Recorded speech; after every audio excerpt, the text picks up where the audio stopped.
Shalom Bapak Ibu Saudara, jumpa lagi bersama saya di sermon hari ini. Kali ini kita akan membahas dari pembacaan Matius pasal yang ke-25 ayat yang ke-31 sampai ayat yang ke-46. Firman Tuhan hari ini bertema tentang kasih kepada Tuhan.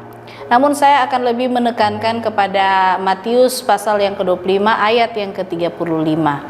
Saya akan bacakan untuk saudara. Sebab ketika aku lapar, kamu memberi aku makan. Ketika aku haus, kamu memberi aku minum. Ketika aku seorang asing, kamu memberi aku tumpangan. Saudaraku, ada seorang bapak yang bernama Darius. Bapak ini berprofesi sebagai seorang pegawai negeri. Namun di samping dia bekerja sebagai pegawai negeri, dia gemar sekali bertani, saudara. Nah, dia mempekerjakan tetangga-tetangganya yang sedang menganggur untuk menggarap sawah guna ditanami berbagai macam tanaman, padi, semangka, melon, dan lain sebagainya. Nah, saudaraku, usaha bertani dari Pak Darius ini kadang menguntungkan, tetapi sayangnya kadang juga mengalami yang namanya gagal panen atau kegagalan. Meski demikian, Pak Darius ini tidak pernah kapok untuk memulai usaha taninya. Ia terus saja melakukan hal itu, sehingga akhirnya banyak orang atau banyak tetangga atau kenalan yang mulai mencibir Pak Darius ini.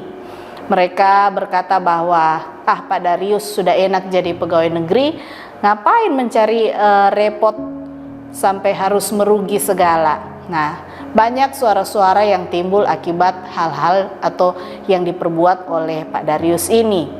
Namun saudaraku, siapa sangka jika Pak Darius ini ternyata memiliki misi yang tersembunyi di balik hobinya bertani, yaitu dia memiliki misi untuk menjadi jalan berkat bagi para tetangga-tetangganya.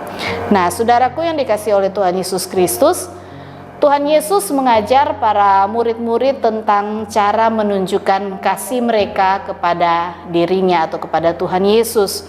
Bukan sekedar melalui pujian atau penyembahan ataupun kata-kata yang manis, melainkan tindakan yang nyata kepada orang-orang yang membutuhkan.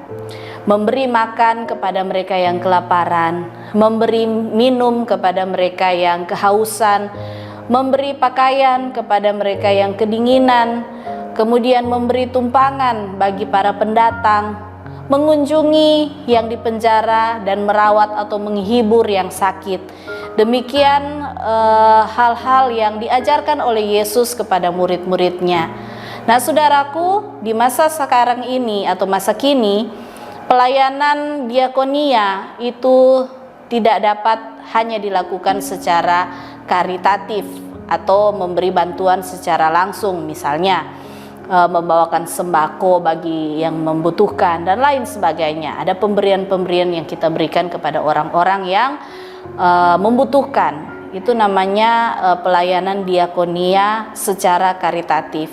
Nah, sebagai gereja kita juga dapat bekerja bersama melakukan diakonia transformatif. Sekali lagi, diakonia transformatif. Apa itu diakonia transformatif, saudara? Diakonia transformatif itu adalah pelayanan diakonia yang tidak hanya berfokus kepada individu, melainkan lebih besar lagi, yaitu kepada kelompok atau sebuah kelompok masyarakat. Kita mengusahakan penyadaran atau pembinaan dan mendorong mereka untuk memiliki rasa percaya diri melalui mungkin pemberdayaan dan pengorganisasian. Nah, saudaraku, melalui pelayanan diakonia transformatif ini kita dapat menunjukkan kepedulian kita bagi mereka yang terdiskriminasi, yang tersingkirkan dan malah terbuang dari tatanan sosial dalam masyarakat. Misalnya, saudara, kunjungan ke penjara atau kunjungan ke lembaga permasyarakatan atau bahkan kunjungan ke rumah sakit jiwa. Memang, saudara, pelayanan-pelayanan seperti ini mungkin menurut saudara penuh dengan resiko yang besar.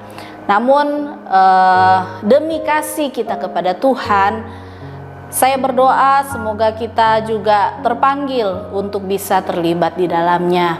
Saudara, saya ingat saya juga dulu pernah beberapa kali diajak pelayanan ke penjara, ke lembaga permasyarakat, bahkan saya juga pernah diajak untuk pelayanan diakonia ke rumah sakit jiwa.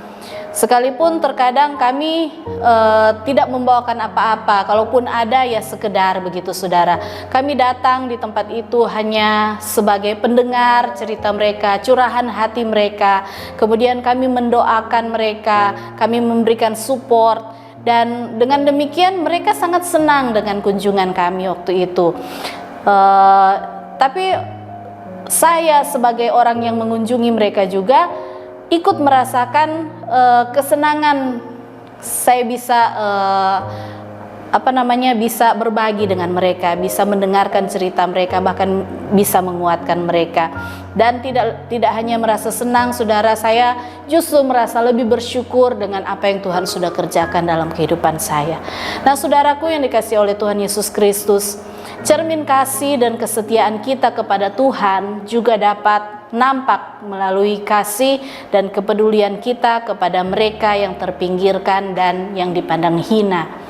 Ingat firman Tuhan berkata dalam Matius tadi yang sudah saya baca, pasal yang ke-25 ayat yang ke-35, sebab ketika aku lapar, kamu memberi aku makan, ketika aku haus, kamu memberi aku minum, ketika aku seorang asing, kamu memberi aku tumpangan. Nah, saudaraku yang dikasihi oleh Tuhan Yesus Kristus, ketika kita melayani orang-orang yang seperti ini, itu juga berarti kita sedang melayani Tuhan, dan itu berarti kita juga membuktikan kasih kita kepada Tuhan melalui perbuatan-perbuatan kita. Saya berdoa semoga firman Tuhan yang kita renungkan pada hari ini bisa menguatkan kita dan bisa membuat kita lebih lagi melayani Tuhan dengan sukacita. Puji Tuhan, demikian firman Tuhan. Mari kita satu dalam doa, kita berdoa. Tuhan Yesus, terima kasih, kami bersyukur buat firman-Mu yang Kau berikan bagi kami pada hari ini. Tuhan mengajar pada kami bahwa kami juga dapat mengasihi Engkau dengan pelayanan-pelayanan diakonia, memperhatikan orang-orang yang terpinggirkan, orang-orang yang mungkin dalam keadaan lemah, dalam keadaan sakit. Tuhan, berikan kami hati-Mu Tuhan, supaya kami juga peka terhadap orang-orang yang memerlukan kasih kami Tuhan. Terima kasih buat firman-Mu, biarlah firman-Mu ini tertanam dalam hati pikiran kami, menghasilkan buah untuk kemuliaan nama Tuhan. Kami bersyukur, kami terima firman-Mu, dalam nama Yesus kami berdoa, haleluya, amin. Tuhan Yesus memberkati.